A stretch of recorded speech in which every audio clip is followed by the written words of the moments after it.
សួស្តីបងប្អូនទាំងអស់គ្នានៅថ្ងៃនេះខ្ញុំនឹងបង្ហាញបងប្អូនទាំងអស់គ្នាអំពីស្បែកជើងគូដែលនឹងត្រូវចេញលក់នៅក្នុងពេលឆាប់ៗនេះ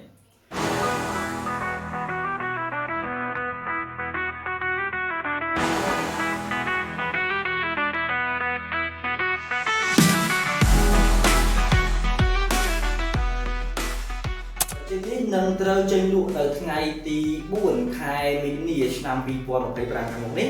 ជាមួយនឹងតម្លៃ retail price ប្រហាក់ប្រហែលខ្ទង់$90 Minecraft X Crop Clock គឺជាការ design រវាងក្រុមហ៊ុន Crop ជាមួយនឹងក្រុមហ៊ុន Minecraft